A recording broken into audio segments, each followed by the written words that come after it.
Welcome back to We Built This Brand. I'm your host, as always, Chris Hill, and today I've got an exciting podcast for you. We are talking to Matt Micheli from Viral Nation. He is the co-founder and co-CEO along with Joe Galease. They started the business back in 2014, and Matt helped lead the company from being an influencer marketing agency to a global and digital social innovation group that powers the social ecosystem through integrated solutions that align strategy, talent, media, and technology. Now, today, Viral Nation works with tens of thousands of influencers across the landscape, helping brands like Anheuser-Busch, the Coca-Cola Company, Hasbro, Meta, Oculus, Tencent, and Uber grow. Matt has even been featured in Business Insider, Forbes, and Vox, and he provides industry insight into outlets like Sportico. Matt, along with Joe, are also the recipients of the 2019 Ernst & Young Young Entrepreneur of the Year Award. This was a fun conversation, getting to learn about their humble beginnings and how the company has grown over the years. I talked to Matt about everything from what makes a good influencer to how they're using AI to help stay on top of trends and stay relevant to the audience they're trying to grow, and even just asked him about what makes things go viral, both in the past and in the present. So this is a great conversation. Like I said, I really enjoyed it. I'm really happy to have Matt on. Hopefully we'll do another one where we can get Joe on the podcast too. But for now, without further ado, here's my conversation with Matt Micheli from Viral Nation.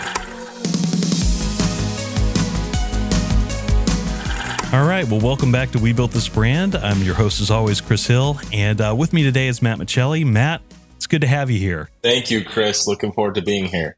Yeah, happy to have you and happy to chat with you a little bit more about Viral Nation and the brand, the business you've built, and the brands that you continue to help build for other people today.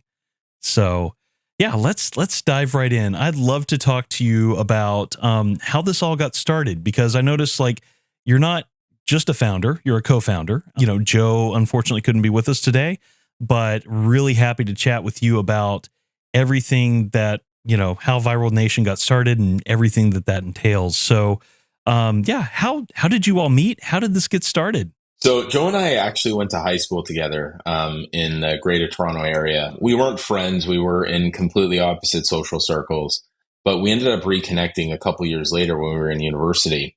And it was coincidentally, we were in this class of the reintegration back into university class, because him and I self-described as degenerate scholars. And for the exact same reason, because we were both thoroughbred entrepreneurs that weren't really cut out for going to class and doing your typical degree, where we had many startups, many businesses all the way through school. So we ended up doing that, and we connected, and it was this funny moment, and I always date back to it, which was I had this cell phone case accessory business at the time. Keep in mind, this was like 13 years ago. So the iPhone was still becoming a very prominent part of our society, and cases weren't a thing. So I had imported pallets of cell phone accessories from China, and I would sell them locally. And it was one of those moments very similar to Wolf of Wall Street, where he had his cell phone sitting next to me and he didn't have a case on it. And I went into my bag and I said, you know what? I think you need a case for your phone.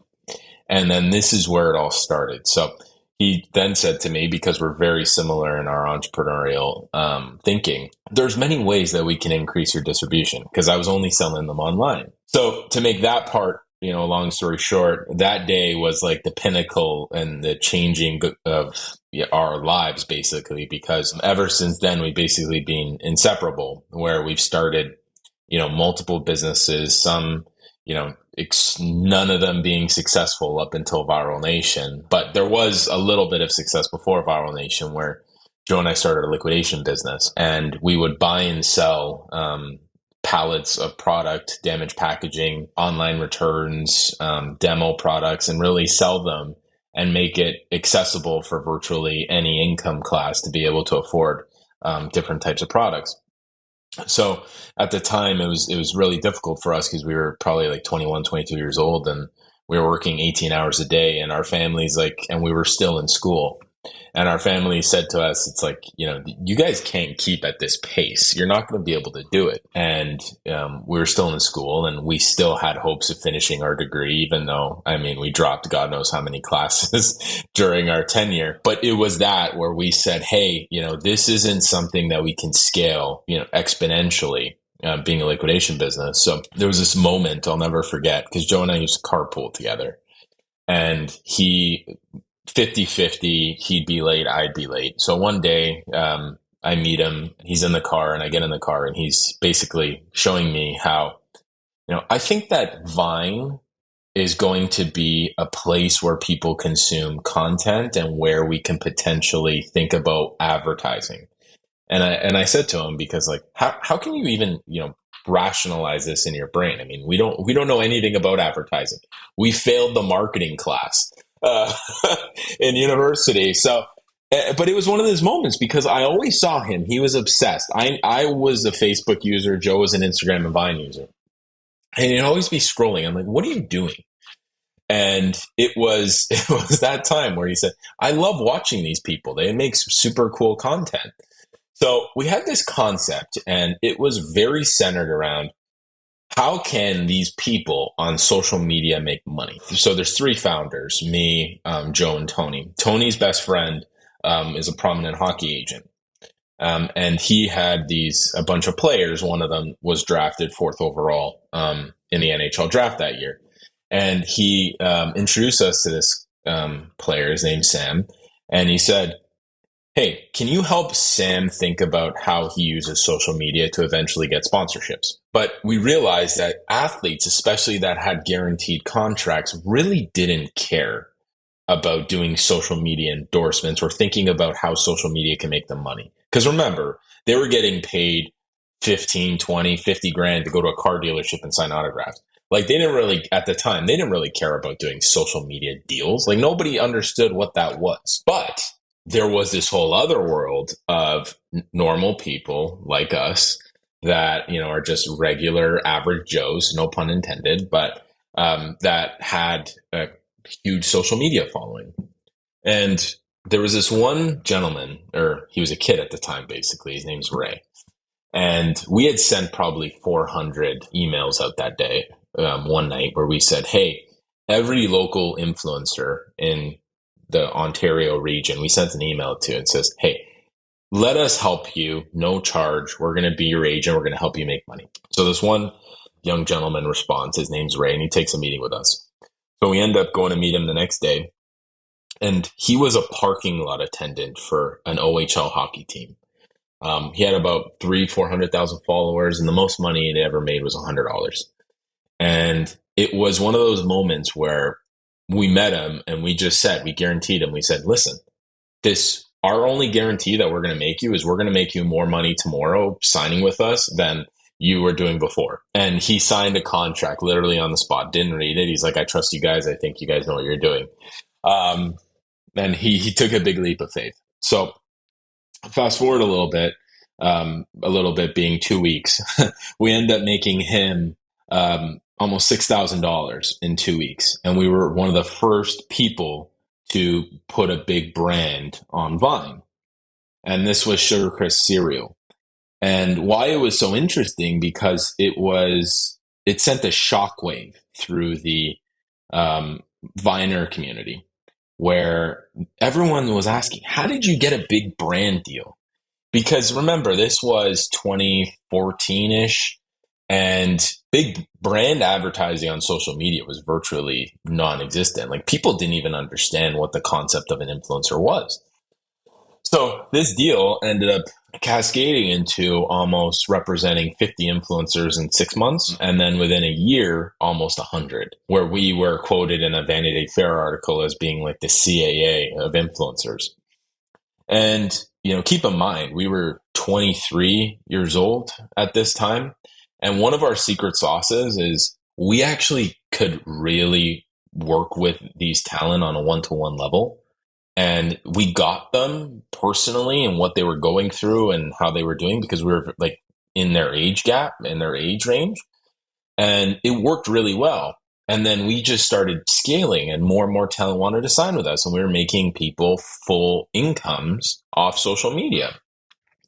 But really, we then started seeing that there wasn't really a need for middlemen in the equation. This was about a year and a half in, where you'd have a brand go to an agency who would then come to us, and we would do everything. We would do the creative, we'd work with the talent, we'd come up with the entire stream of work. And then what ended up happening was, hey, let's go and own the brand equation. Let's cut out the middleman, and let's think about how we can scale as a marketing company and a talent company. So our talent benefit from the more brands we have internally, and everything grows. So that was really a major catalyst for our growth when we really decided to own the brand side of the spectrum. And that started every year. We kept doubling and doubling. And really every year was all about adding core competencies to our marketing stack. So it was influencer. Then we added social. So we'd manage social for large organizations. We'd help them create social media content. We did paid and performance media. Then we did events. And then we really became a full service social and digital AOR for organizations. And then the third pillar, which is the one we're in right now, is a tech platform powering all of it. So it's been a hell of a journey, but it's a lot of interesting times, that to say the least. So I know from personal experience that starting a business with a friend is always an adventure, figuring out how to start the business, how to get it off the ground and all that. So like, I think it's really cool that you've been able to go at it and to build this company up the way you have. So when you started the company, like you mentioned that the influencers like just didn't need a middleman per se. Like what was some of the early challenges? Like, was it the middleman? Were there other challenges that you faced when you were starting? And when did you really see validation in the business? It sounds like pretty early on, but was there a moment where you were like, oh my gosh, this is it? We know we've got something here. Yeah, I think that there was a couple of major things. One was proving worth of what influencer marketing was, both to the creator and to the brand, because nobody understood how much to pay for XYZ deliverable. So what ended up happening very quickly is we started getting into traditional kind of marketing metrics to be able to prove value. So CPM based off viewership, CPM based on audience, like those type of metrics had to come in, because to the brand, you'd go, hey, give us a budget of $1 million to do X, Y, and Z. And then to the creator, hey, you get paid X, Y, and Z. And then the creator's like, no, I want $1 million. And then we have to say to the creator, no, it's not worth $1 million. But proving that was always a major headache, because creators had their own sense of worth and brands had their own idea of what things are worth, because it was not programmatic. Like there was no standard rate card for this stuff at the time. And then the other one was really just getting marketers to start putting marketing dollars into this concept called influencer marketing. Like I'll never forget just in these early discussions, and people are like, what's an influencer? What do influencers do? Why am I giving it to these people on social media? And that's how early we started in this game. And that was, and remember, we were not marketers. And we were not like, we didn't even know what CPM was until like a year or two into this business. Because remember, we were hustlers. Like we were pure, like sell stuff out of the back of our trunks type guys before we started this. And we're farmer entrepreneurs. That's the way we call ourselves. Like our first business we started literally on a farm. What was it, by the way? It was the liquidation company. Oh, okay. Gotcha. Our overstock and all of our product we kept on Joe's grandmother's farm, because that was the only place we could store it. So we don't come from glamorous upbringings. We're not, well educated from that sense. Like we just learn and we adapt, and we do even to this day, our mantra is always do by our clients and ensure our clients are successful, and then the rest will come. Yeah. And I mean, I'm sure when you're dealing with influencers and people that, they have their own brand to put out into the world, right? Like they've got to look a certain way and communicate a certain way. Like that's that's always a challenge when you're bringing an advertiser into the picture, and it's like, what's it going to cost me? How is this going to be a challenge? So yeah, that's really cool. So that kind of leads into kind of the next thing. So you've built this business, you've grown it. Let's talk a little bit more about, how you choose influencers to work with. I'd love to hear a little bit about, like, how do you even identify? I mean, you can look at a lot of followers on, today on TikTok and say, well, there's somebody with 1 million followers that should be an influencer, right? But I'm sure it's more than that. So what do you all do? How does that approach work? So there's really two aspects, and it's both qualitative and quantitative decision making. So tech has been an important part of our journey. So we are extremely data focused in our decision making. So we look at factors such as demographic, geographic, and then whatever you can pull, both psychographic, which is very difficult to really understand. Because one of the things that you really want to do is really get into the data to understand things like, where's their audience? What's the makeup of male to female? What countries, are they predominant in? What's their growth rates? Because one thing amongst influencers is growth trajectory is incredibly important, because growth trajectory is usually indicative of popularity at that time, because a declining audience usually means viewership isn't as active. So it's really both sides of the spectrum. There's obviously human expertise in going in making these decisions, which our team is fantastic at, but really bringing in the data to help harness it. And then the other thing is just looking at what brands they've endorsed before and how they performed for those brands. Because one thing that you see a lot is, you can have an influencer with an average of 1 million views on a piece of content, but the minute they do a branded endorsement, that million turns into 300,000. And what the brand thought they were paying for was 30% off their averages. So there's a lot of math involved in projections and understanding success, and like that's really the core part of where we advance our technology, is to be able to do that. That's really cool. And I'm sure there's a lot of algorithms and things like that you all have developed to figure that stuff out. So that's really neat. My favorite one of these that we've encountered was, and this was more prevalent pre-COVID, was around audience authenticity. And I did this eye test once where I would look at an influencer, and by just literally looking at them and looking at one post, I can tell what percentage of their audience was fake. Because I saw this a lot where, especially in the blogger and photography community and people that called themselves bloggers, there was this entire circle of these creators that would all promote each other's content. So these comments on all their content and the likes were actually from this huge network of people that were like-minded. So it created this artificial engagement and stickiness, even though it didn't really exist. And I found this whole thing and I uncorked it, and I actually created this algorithm to be able to detect this kind of stuff. So because that was it's borderline fraud how bad it was. And it was all managed through Telegram. Like, you should have seen this. It was like this network effect of what happened. I've heard of some of that, and definitely heard how it can artificially boost the algorithm, so to speak. So that's crazy that you have to do that. But yeah, you want to make sure when you're dealing with creatives, or if someone's going to represent a brand, you want to make sure that they're going to do well by the people that are paying you to bring this person in, and by the other side, you want to make sure the other person's happy too. So yeah, I get that. Man, that's wild to even think about. What other traits are you looking for? So you said you can do an eye test and figure it out. You said you've got an algorithm to figure out. Is there anything like that you're like, oh, this makes a good influencer? I've always been a big believer in niches.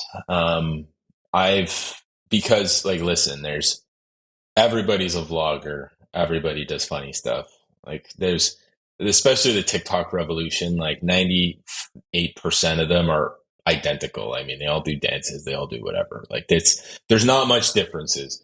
But I've always found, in one of our key areas of success is diving deep into and start owning verticals of niche type influencers. And really, it ends up also helping the brand side. Case in point, We've had incredible success around splitting up verticals like family, like food, DIY, nurses, doctors, teachers. Breaking it out into those types of things has been incredible because then we can go to a brand, say, like our nurse pod, right? Like where we have maybe 4 or 5 of the biggest nurses on social. We can then go and we can create campaigns and packages of our talent specifically for these brands that are looking to promote against nurses. So that's one thing that I've seen be incredibly successful in the past. But really, like on the brand side, it's working with brands that both have digital and digital footprints as predominant angle, and then also thinking it's very difficult to measure performance and effectiveness for a retail only client that doesn't do anything online. So really digitally first type brands we've had some great success in, but it's just anyone that's really willing to push the envelope to explore different creative ways of engaging influencers. I think that's very important. But yeah, with influencers also understanding, who's growing, who's really prominent right now, who's trending. Those are all important variables. Yeah, that's definitely important. And how far down the niche rabbit hole do you get? Meaning, like, do you work with some folks that are like hyper niche and like they're not going to have a giant number behind them, but they're really influential, or do you try to keep it more to the pop culture side of things? No, we definitely will dive deep into niches. I'd say there's still like we typically like follower count doesn't mean anything anymore to me, anyways. But like if you had to benchmark it, I mean, we never work with anybody usually under 50K unless it's a very very hyper niche type person. But I've seen two crazy ends of the spectrum. I've seen the most popular influencers in the world. And our test is always how much product could they sell? Out of something specific to their audience, how much product can they sell? We've done tests. Someone has like 30, 40 million followers. They may sell $10,000 worth of product. One of the most successful influencers I've ever seen do anything sold $2 million worth of product and only had 1 million followers. So it's very hyper specific to niche influencers that have a calling, that have a content focus, that have a clear path of why they're influential are bar none the most successful influencers. And they do the best for the brands. I'm thinking of some of the times that I've, bought products from people that have done promoted deals and things like that. And it's always the ones that take the time and be creative with it, like Joel Haver. I think that's how you say his last name. But Joel on YouTube right now, like I don't know if you know that creator or not, but he just did a promotion for Baldur's Gate 3. And he told him, I can do whatever I want with this, and I'm going to do it this way. They let him have free reign, and he did it. And it was great. It was creative. It was engaging. Made me want to buy the game because I was just like, this is funny. This is entertaining.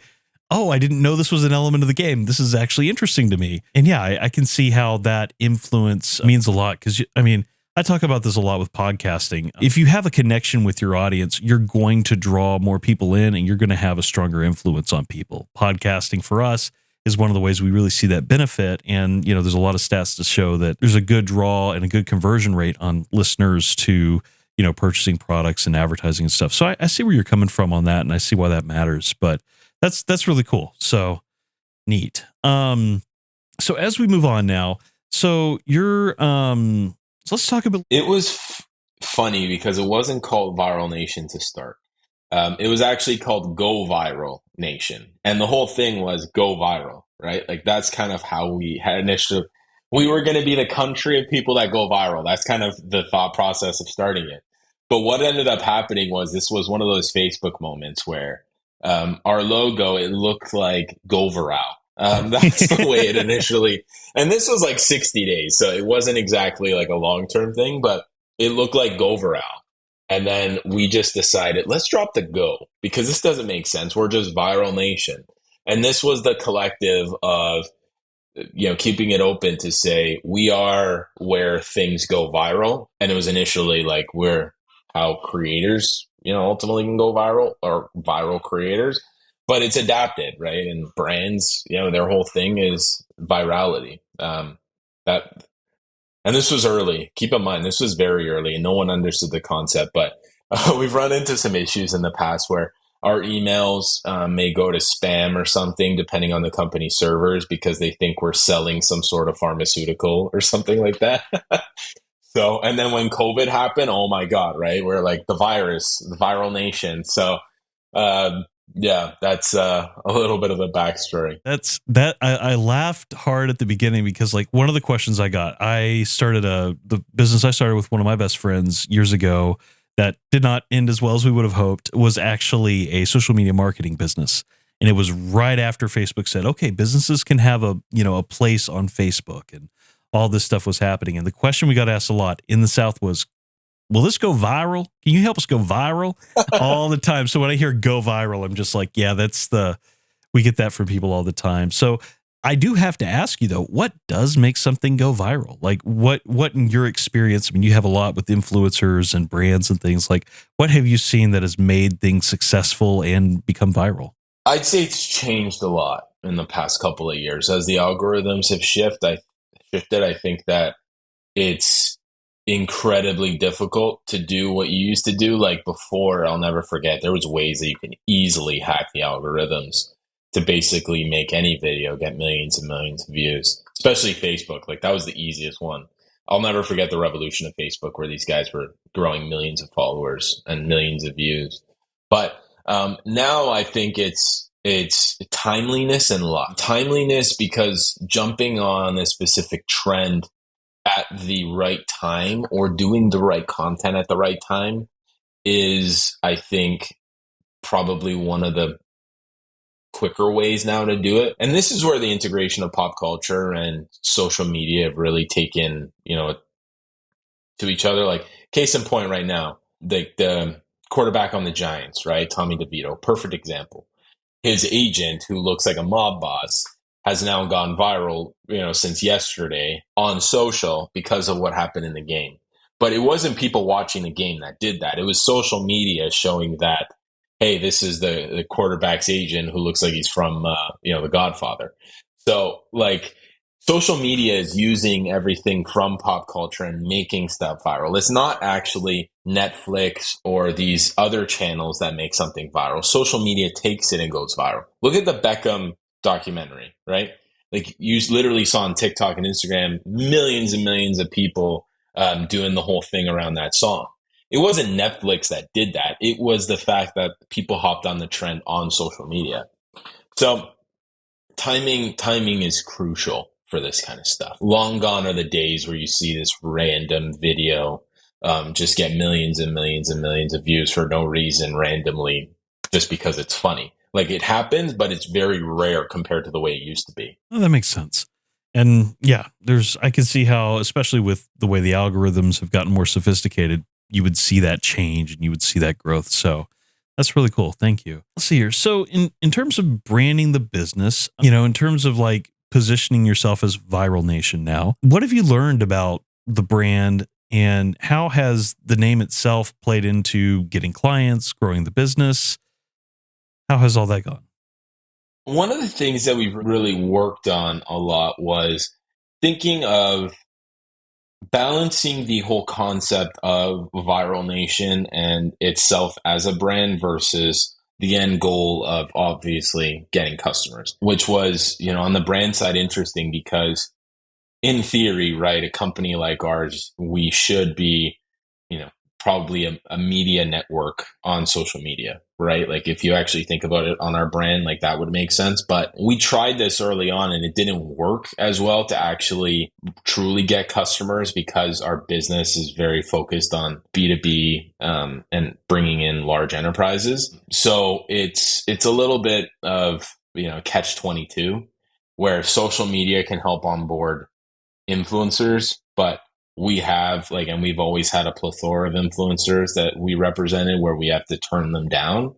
But in order to yield large brand relationships, you have to start becoming more active on platforms like LinkedIn and being more active in traditional PR channels and our content strategy on our blog. So it really all depends on who your core customers are, because I don't know, like we've never had a customer see us on Instagram or TikTok or Facebook who is a CMO, um, and come to us for those services because they saw us on social. However, that's changed a little bit now where, as times are converging, you're starting to see that pretty well everybody's active on social. So that strategy is really reinvigorated. And Viral Nation, we pride ourselves on being active across our enterprise business and across our talent and sports businesses, to truly become content partners, and pump out a lot of content on social media and try to make it as either entertaining or as educational as possible so people find some value in it.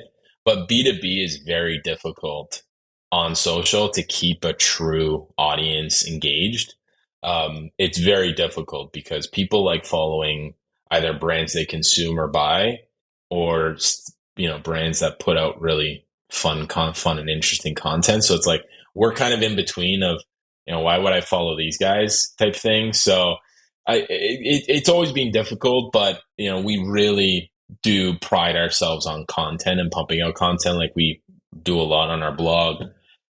We do a lot on social now, so but how much people read it, that's the thing, right? Like you really never know, and who's ultimately reading it. Yeah, that's always the challenge of like you're helping these other people do really good work and get viral and get big, and then your own brand, it takes time to get in and focus on it and actually create content that's interesting that people want to follow and engage with. I know how big of a challenge that can be just running my own business. So sounds like the problem doesn't change no matter what size business you're in.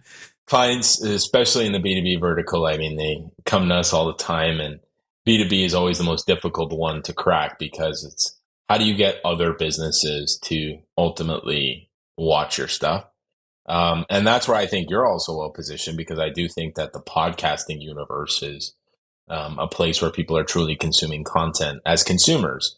But I mean, people as consumers that are listening to this also have jobs at places, right? So I think that this is a vertical, or this is a consumption content chain that I think will work, a lot better long term, because this is very specific to a specific type of listeners looking to learn more about it. One of the beauties of podcasting, going back to what you were saying about niche influencers, like you've got a niche audience. You can really, really get hyper specific with podcasting. We know this from clients that we have that do data analytics podcasts and stuff on Amazon Web Services, and they're big in their space and they're well known. But you wouldn't know them from Adam if you bumped into them on the street. Like I would, I mean, I'm deep in technology, but I would still never listen to an AWS podcast, right? Like that's just my personal opinion. But I mean, everyone's different, but some people are, right? Like DevOps professionals, and there's hundreds of thousands of them, will listen to that all day long. So and that's why it's like the podcast is not the niche. It's a content vertical within the podcast that becomes the niche. Exactly. Yeah, because podcasts can be as broad or as specific as you need them to be or want them to be. So, right. Yeah, absolutely agreed. It's really cool. So, as we look at the Viral Nation and how they help creators, what do you offer for creators? Like, I come to you and I'm a sports star and I want to have you all help me, and you all feel like I'm a good fit for your brand. Like, what can you do to help me? So our concept is really centered around 360-degree monetization. So we think of every single avenue that a creator, and this doesn't matter if it's sports or YouTubers or whatever, podcasters, really doesn't matter. Ultimately, we look at every single way of monetization. So everything from your typical brand deals to content syndication mechanisms. So how you make money off YouTube, how you make money off selling content, OTT integrations. We do full product and merchandise lines for our talent. So if talent have a really cool vertical, like here's an example, we have a cooking influencer that we represent, and we just launched a line of this really awesome high-end salad bowls that she ultimately created, and it's integrated in every piece of her content, and her fans are just going nuts. You can't even keep it on the shelf. We do stuff like that. So that's our ventures arm. We do merchandise. We do podcasts, so a lot of our talent are really interested in getting into podcasts. And then we just think of any other way as like we don't think of ourselves as agents, we don't think of ourselves as managers. We think of ourselves as business partners to talent, right? Because all these talent are their own business at the end of the day. And we have to think about every way that they can make money and be the partner to them to be able to execute on it. Because ultimately, the only thing that they should be focused on is creating content, because content is their avenue for growth. And without that, they're not going to be able to monetize. So we say, hey, talent, you go create content, continue, be active, be, consistent, and we're going to be your monetization vehicle. That's really cool. And do you give them tools to be able to create the content? Because I know at some point it's not just pulling out your phone. I mean, I was literally in Las Vegas last week creating content for an influencer. So I know how that goes, but are you all doing that? Like, how does that go? Yeah, so we do have a number of products in beta that we're releasing and or have released around giving them really good insight into their audience to understand who their audience makeup is and helping them tailor content towards that audience. Bringing AI into the fold to start recommending to them, hey, this is what content performed well. You should think about making this. Educational content geared to them on the types of things that are really resonating right now around what content to create. And then ultimately their channel strategy. So if, say, they're a cooking influencer, where do they want to post on a daily basis? How often are they going to post on YouTube? What are they going to syndicate to Instagram? What's going to be a reel? What's going to go on stories? Are they going to have a TikTok presence? So this is all part of it, but the goal is to make this as automated as possible. So on a daily basis, talent would get a push notification to say, hey, this is how much you grew. This is your engagement. And this is the type of stuff that you should think about posting today, because this is what your audience is going to be interested in. We're getting there, and that's really part of our platform strategy. But that's where we see AI really playing a big role in the creator ecosystem. Is not creating content for them.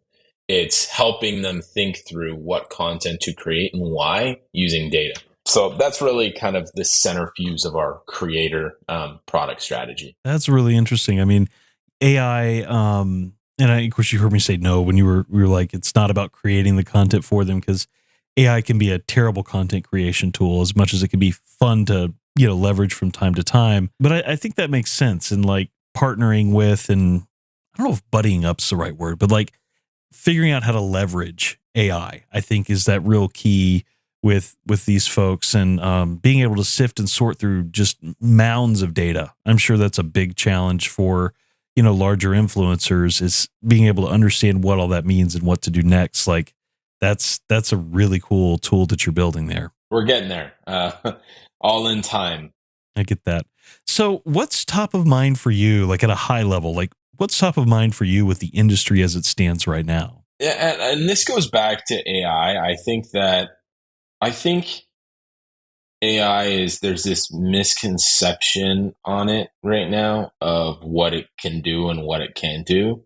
So I'm really bullish on thinking of AI as an enablement engine, not as a replacement. So I'm really bullish on that right now, but also I'm really thinking about how creators in the creator ecosystem eventually start, and you're starting to see this on a daily basis, how creators displace traditional celebrities in terms of who is viewed as a celebrity. I mean, it's been happening every day for, the past 10 years. So that's part of it. And then, the other thing for me, it's just really on the brand side, being able to consistently think of ways that we can help prove ROI. Because, for any marketer listening to this, or any marketer that really, wants to dive deep in this, it's ultimately, and, even as a business, if you have a channel that generates ROI, why wouldn't you pour unlimited amount of funds into that channel if you can prove it? So I think that's a big part of what we're trying to do, is just double, triple, quadruple down on being able to prove that, and prove that to marketers, saying, hey, creators and social is driving, XYZ ROI for a brand for every dollar they spend. So it's hard, especially with a lot of the limitations that are put on tracking. And that's why, data science is going to be a very powerful team internally or externally. AI to help that. Like, this is where I think the puck is moving, and it's been moving very quickly there. Any marketing channel is as good as the ability to prove effectiveness. So that's kind of really top of mind for me right now. That makes a lot of sense. And especially with ROI, I feel like any business I've helped like start or be a part of, like it all comes back to what return are we getting on this? Because if the client doesn't see it, it doesn't matter what you can do and how good you can make it look or sound, like they're just not going to do it. They're going to eventually be like, all right, we're done. We're moving on to whatever else that next thing is. So I can understand how that's a constantly moving needle too, as algorithms shift and things like that. So yeah, that's really interesting. So as we wrap up, what brand do you admire the most right now? There's two. I'm a massive sports fan.